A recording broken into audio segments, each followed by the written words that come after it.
Okay, welcome to today's session, which is on product owner pitfalls.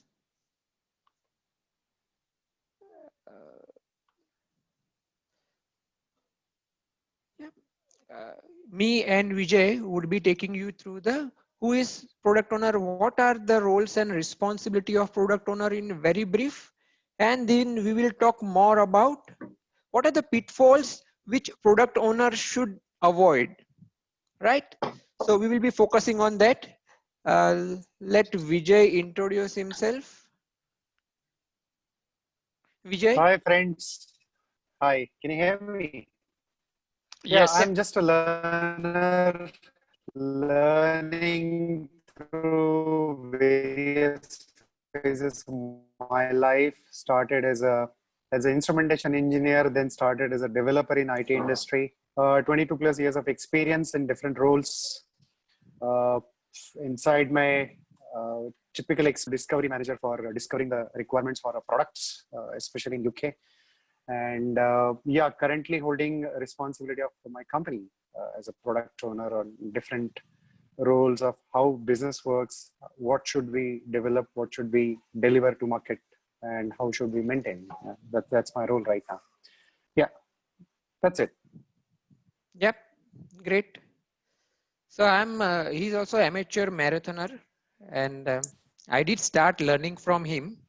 I couldn't make much progress though, but still Okay. we are together, so we'll catch him up for some of the stuff But later on. whenever you say amateur, how that thing is, so by saying amateur is basically a great understatement because I have personal experiences around it.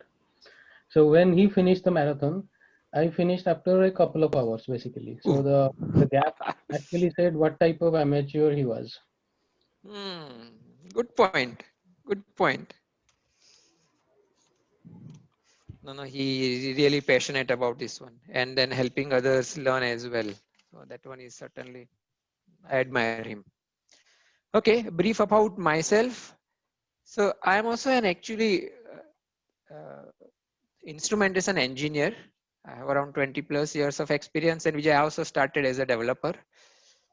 Uh, I have experience in different domain: ITSM, banking, insurance, healthcare, semiconductor. That semiconductor was my first one in Malaysia, and I liked that very much. So right now, working as an agile coach and trainer for one of the financial institution. Uh, I'm a certified scale program consultant as well and safe trainer. On personal note, I like chess, solving puzzle, and Sanskrit. Yeah, I'm more focusing on Sanskrit now.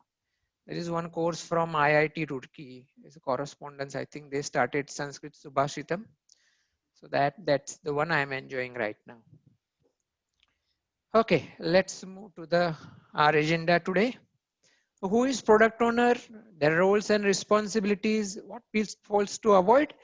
And certainly you will get ample time for question answers. So you can utilize the chat facility of Zoom meetings, and certainly me or Vijay would answer that. But do post questions on that one. So why product owner is a key role? We all know, right? In the Scrum framework, there are three roles: product owner, Scrum master, and development team. And without any of the role, the Scrum won't work. And the product owner is the key role. Why? To avoid this from happening. You might have seen this one, right? That how the customer explain it, and then how developers completed it, and how the customer was built, how it was supported, and what actually customer was looking for. If you just look at the first one and the last one, you will notice that as well. So we certainly would like to avoid this one. So this should not happen, right? It's not giving us any benefit. So what can be done? So let's understand the role of Scrum Master, product owner. Product owner is responsible for return on investment. We will have an interesting slide coming up later, so that there are some questions for you to identify who is the product owner. The person who is responsible for return on investment. That means the person might not be investor, but might be a product owner. Many times a product owner and investor both can be a same person as well. So he, she focuses on the what part. When we are talking about self-organizing team, right? So how part we need not tell them. The product owner will concentrate on what is required to be done from the customer perspective, right? So that they can fulfill the product vision. They will have a clear vision why this needs to be done and why certain way, why some of the requirements will be at a higher priority than the others. Though on the paper, it might look completely different. So they will be working very closely with customers and stakeholders. Ideally, 50% of their time should go with customers and stakeholders, and rest 50% would be with team. Then probably the product owner would serve its purpose, or we can say the product owner can effectively perform their role. He is responsible for satisfying the need of end users, and the person who owns the quality of deliverables. They should know how the product should be operated. What should be the quality from customer perspective, and then he should own that one. That should be the key. A product owner is a very tricky role, because when we talk about, if you are a part of Scrum team and working as a developer or Scrum team member, then probably it's very difficult to understand then what actually product owner does. We know that, okay, they actually are responsible for prioritizing the product backlog, but the product backlog consists of, from where do they get the requirements? They get requirements from customers and users. They might be in different user groups, from competitors, what they are building, where we stand in comparison to them, regulatory requirements, yeah, bugs or enhancements, stakeholders, development team, Forrester and Gartner research, right? It's their responsibility to look into that as well. Seminars, conferences, and others.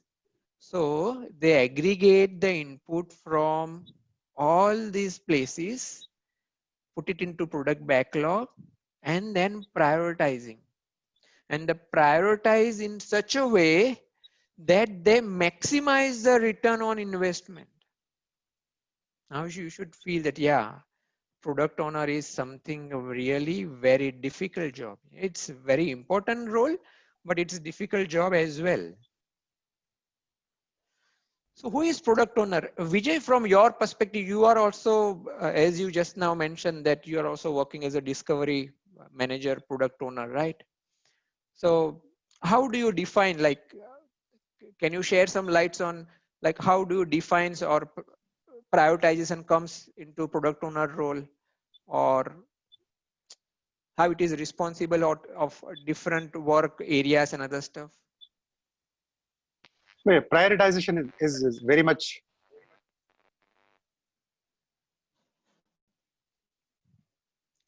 Vijay, Yes. Can you hear me?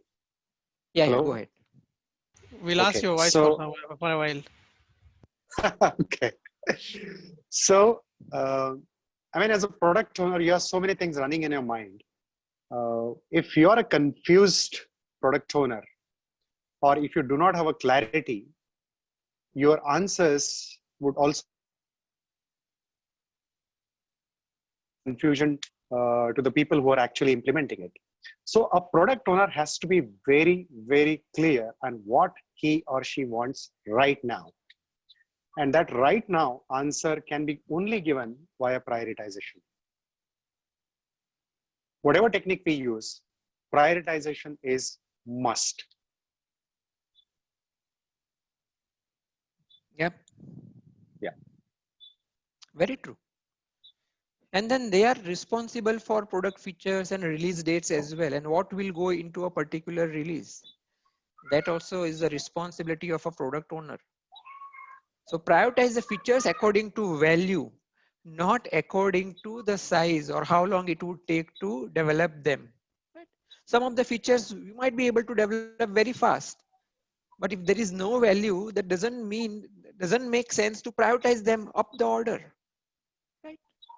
So many times you might have felt that one with your product owner that, yeah, with very seemingly requirement, which is crystal clear, not going to take much time, but the product owner said, no, probably we don't want to do this one. Let me share one experience. When I was in BMC software, product owner asked us that, okay, this is the requirement. How long will it take? And we said that, okay, it will take around 5 to 7 man days, person days, not more than that. And we were hoping that, okay, product owner will say that, okay, go ahead and implement. But to our surprise, she said that, no, we don't want to implement this one. And then we asked them that, can you share the reason why you do not want to implement this one? This is very crystal clear. It won't take much time. And then she explained, the product was utilized by around 3,000 customers. And she told us that this particular feature, the particular enhancement has been requested only by one customer out of 3,000. And also that one customer, that particular customer has only purchased 5 licenses. That is the minimum licenses. So the annual support contract we are getting is not much of not much value. So it doesn't make sense that we satisfied that user, that customer, and keep waiting other customers with their requirement. So it's very important that prioritization according to their value, right? Profitability, obviously there has to be, and then they have to make sure that they know what is the product which is being developed, accept and reject the work, and then change priorities or features as well. The similar stuff has been written in the Scrum guide as well.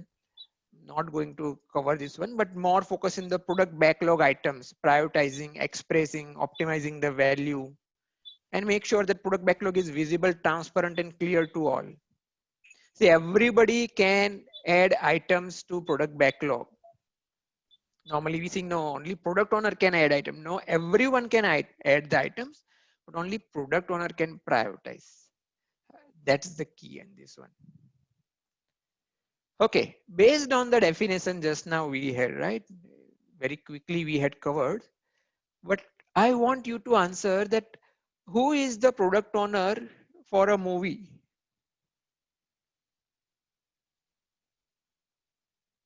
Please unmute yourself and then answer. Producer? It's Mhm. director. Okay, any other answers? It's a director. Yeah, director, correct. Right? Producer actually gives them money. And they Okay. said, okay, go ahead and build a product. Right? So that person is responsible. That's why you might have seen more focus is on the director who is directing the movie, not the producer. Now, there are now producer and directors, both are same, but the more focus is on the director. Even you might have noticed or not, but when the titles and everything is there, the director's name is the last, producer and then the director. I think they want to put more emphasis on whatever. But yeah, movie director is the product owner.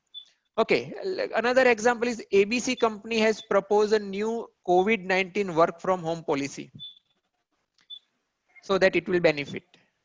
So who do you think would be or could be the product owner? CEO of ABC Limited.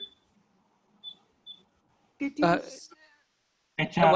one couple of HR. people say HR. Yeah, that's The right. manager. HR manager or HR. Yeah, that's right. See, company wants some benefit. That okay, COVID-19 also we will help our employees, and then it should get some return, right? So HR will create a policy, HR manager or whomsoever. But you are right. The product owner is HR, human resource. Okay, IPL. BCCI maybe. Saurav Ganguly. BCCI. Yeah. So see, frankly, I was not aware. So I looked at IPL, and then see what happened. That IPL was planned on March, April, May, right? And that didn't happen. And then there was a 2020 World Cup as well. So that got postponed or cancelled. At that time, IPL governing council stood up and they say, okay, we can do now. This is one opportunity. We can set up the IPL in UAE, Dubai, and they've gone. So IPL, if you look at it, the IPL governing council is the product owner for this one. The BCCI is actually producer. They want the return on investment. So they say, okay, you are now the product owner, plan the matches and whatever, we should get money. That's the key. They will work out with ICC, different stakeholders and get the stuff. Bihar election poll, that one is for homework. Okay, let's look at product owner pitfalls. There are number of pitfalls to look for or something like they will have to keep an eye on. But let's go through some of them. One is requirements communicated through documents. Still waterfall way of working, right? One of the reason they do this one is because they need not prioritize the documents, everything they will hand over. But this is not going to work. You know Chinese whisper, right? We all know that game. When the requirements are communicated, not face-to-face communication is the best communication, right? One of the agile principle. But if that is not being followed, then probably what the customer or what the product owner expects and what the team delivers, there might be a huge gap. It's not going to work this way, right? People or the development team, if they know why this is being done, so those questions, product owner should be available to answer those questions. Then it makes sense that we do it face to face or even through audio video conference call, right? Because then the team members will be able to ask questions why it is being done. They will listen from horse's mouth.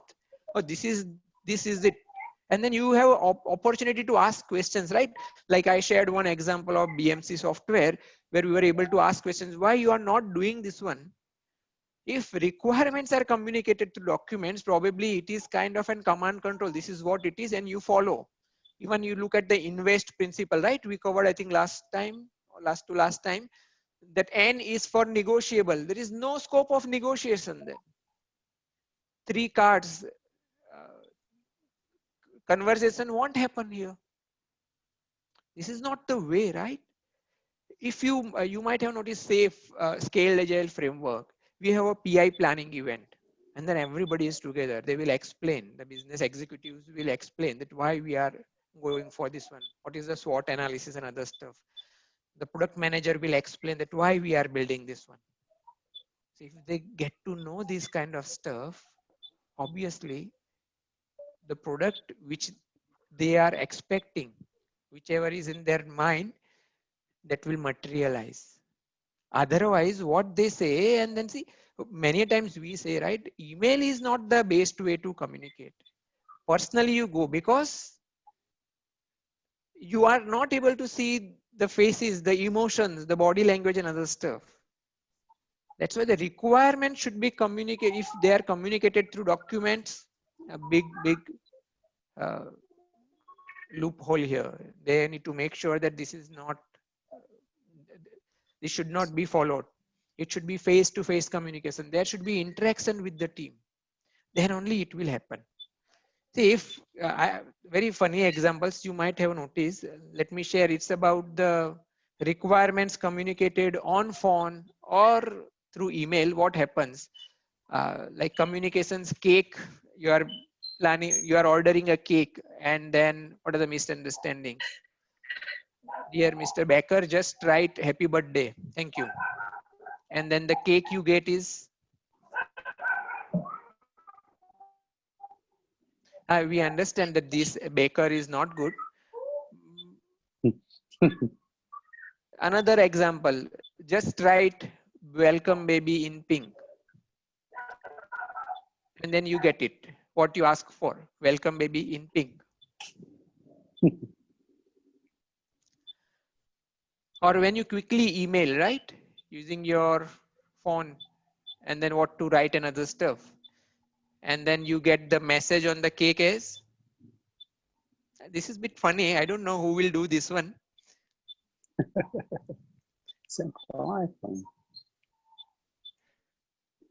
And then you ask them what you want to be written on cake. And the answer was nothing. So what these are just a bit extreme examples. It might have happened, but not nowadays. But what I try to emphasize here is we have to make sure that the requirements, if they are communicated face to face or given option or opportunity to ask questions, that certainly would work out well. Otherwise, what you expect might not be delivered. Is a rework, there would be waste. So that's not the way. Okay, let's look at the second pitfall. Product owner are not part of the team. What I mean by not part of the team is not easily accessible. Earlier I said, right, ideally they should be 50% available to team. There shouldn't be a one product owner catering for multiple teams. That's not going to work, right? Even one of the agile principles says business and developers should work together daily, right? If they are not, see, if they communicate some requirement and then they do not inspect what is there, then there are chances that on the next slide it might happen.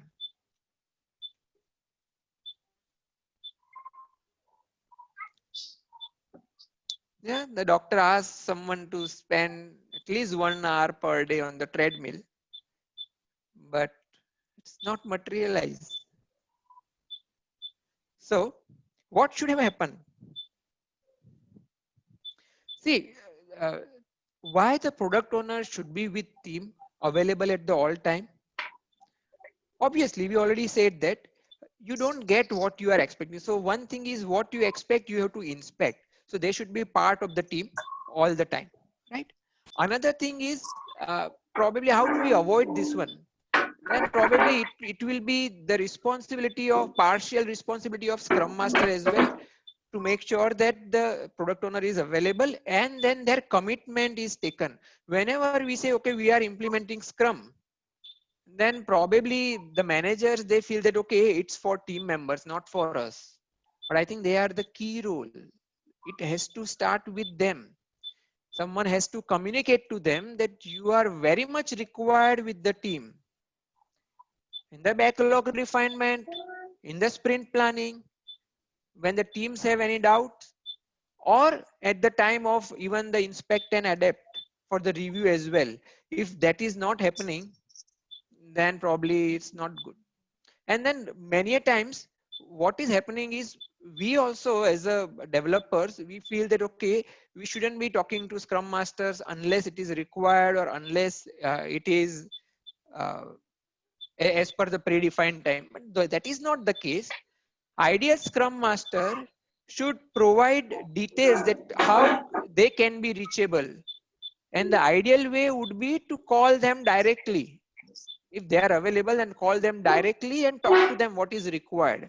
I remember one incident when I was working for a services industry, and the stand-up was at around 8 o'clock in the evening.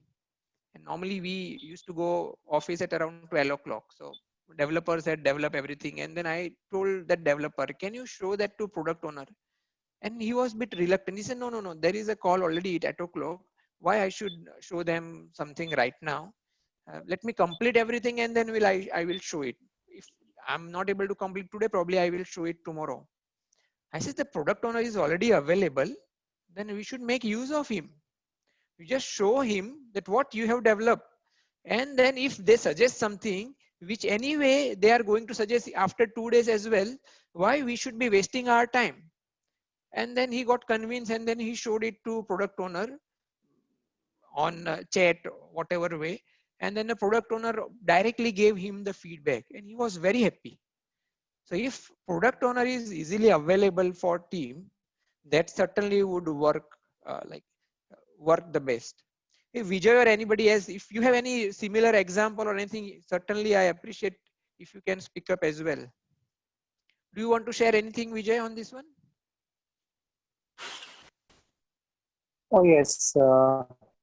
One experience, I would not name the company and not the product even. Our typical product was actually, requirements were actually coming from the sales division of the company. And those were not available. We just got the requirements earlier in the format of the documents, and then team was extremely working hard on that.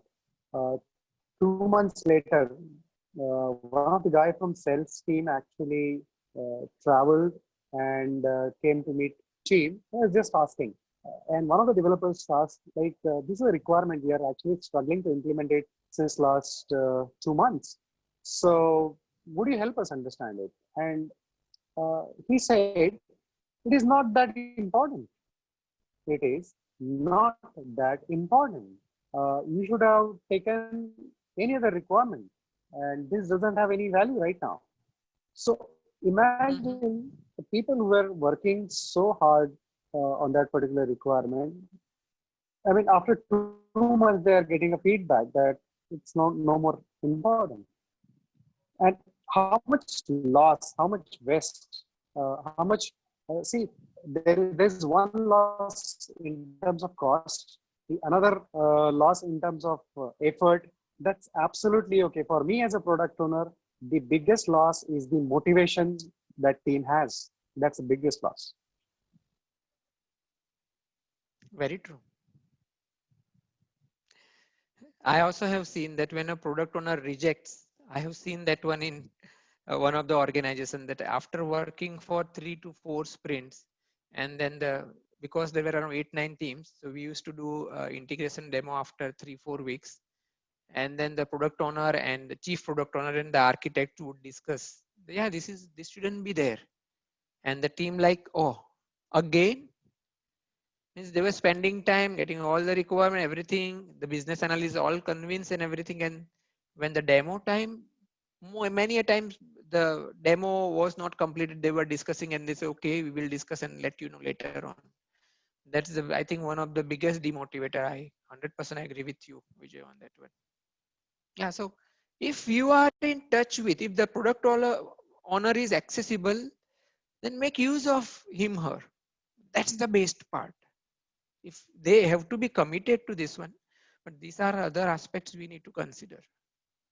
Similar, if the flow of requirement is not maintained, right? Again, people will feel demotivated. Why? Because they are waiting that, okay, some requirements would come. But sometimes product owner is of the opinion that, okay, I will give everything in one shot.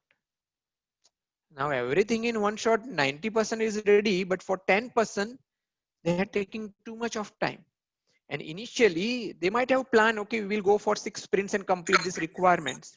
And for next 2 sprints, nothing comes up. And they are just waiting, okay, we will need something, we need something, something will come up. And now in the next 4 weeks or 4 sprints, they will get the work of 6 sprints. So initially there was no work and suddenly too much of work. If the flow is not there, I just remembered Newton's law, the first law, that object will not change its motion unless a force acts on it. That means if a flow is there, then probably very less effort is required. They will go in the flow. No extra efforts are required. The productivity will be very high. You just see, I normally give the example when the flows example is there, then start, stop, start, right? Imagine you have to drive your car in Pune or a crowded city. Then probably you will be on the first gear, second gear, third gear, and again first gear, right? So the petrol diesel consumption also will be very high, and we are not happy. We'll be much more tired, right? Because it's a start, stop stuff. Similar, if the requirements flow is there, then certainly we will be able to move very fast with less interruption. So that is one of the key aspects. The product owner has to keep an eye on these pitfalls. The requirement should be there. Like in one of the financial institution I was working at there, they had a quarterly release. So quarterly release, the requirements, obviously integrations and other stuff. So they had around 3 months for development because they will start the development early. And normally what used to happen is the requirements are not finalized for the upcoming release. So they had lots of work and then again no work. And if that is the kind of stuff, it demoralizes the team, and then the productivity is impacted because of this one. So this is one of the, do you face similar issues in your organization?